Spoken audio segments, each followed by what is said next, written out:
Marec je v Pekrah pod Pohorjem že 8 let nadvse zabaven.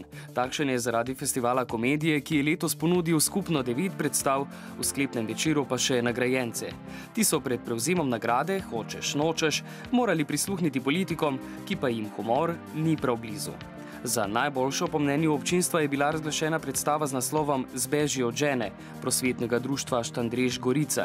Naziv najkomedijantka po izboru strokovne žirije pa je prejela Mira Bolte iz gledališča Toneta Čufarja Jesenice. To je prvo moje večje priznanje v 30 letih, kar delam. In se sploh ne vem, kaj naj rečem, knedl imam v grlu, solze v očeh, ampak bom zdržala. Letošnji najkomedijant pa je postal Frank Kranjec iz kulturno-umetniškega društva Valentina Kokalja z Visokega, in sicer za glavno vlogo v komediji Vstajenje Jožefa Švejka. Kdo je za vas najbolj smešna oseba v Sloveniji? Najbolj smešna oseba ali najbolj smešen igralec? Smešna oseba.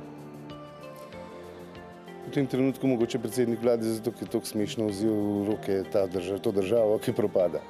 Se mi zdi, da imamo potem vsako leto oziroma vsake 4 leta novega komedijanta na ta način.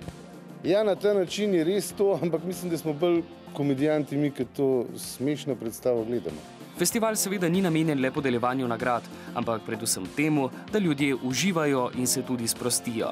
Organizatorji pa se lahko ponovno pohvalijo z razprodanimi predstavami in zadovoljnim občinstvom. Poskušamo pa tudi, da začnejo ljudje tudi ob tem razmišljati. Zato smo letos dali na repertoar tudi Ivana Cankarja Za narodov blagor. In potem smo dali še Igorja Torkarja Vstajenje Švejka.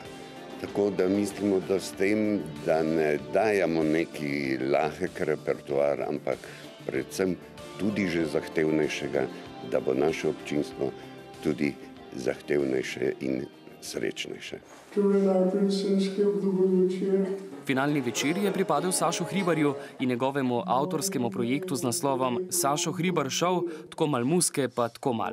V njem vsebino svoje duše izlije s pomočjo akustične kitare in v podpori legendarnih glasbenih gostov dokaže, da ni le odličen imitator, ampak tudi, da ima odličen glas. Čeprav si zelo težko predstavljamo, da Sašo Hribar na odru ali pa pred mikrofonom ne bi bil politično kritičen, se je zgodilo prav to. Ljudje imajo mene v enem taki luči, pridejo eni, ki mislijo, da bom njihovo opcijo protežiral, drugi pa pridejo s tem, da bi me po predstavi lahko nasekali.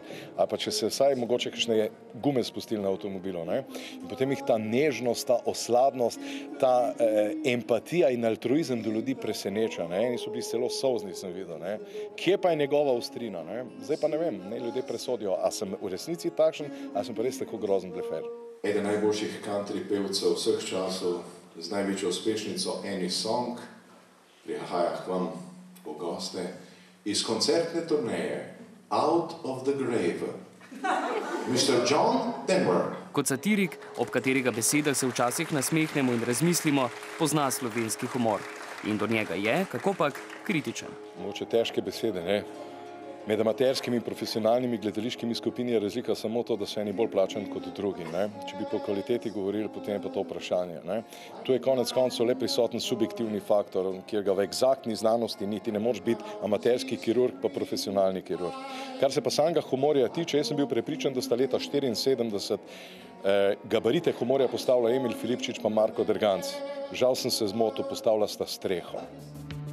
Festival komedije bo v Pekrah ponovno marca prihodnje leto. Do takrat pa se bomo morali smejati čemu drugemu. Kot kaže, bodo nasmeški kar kisli.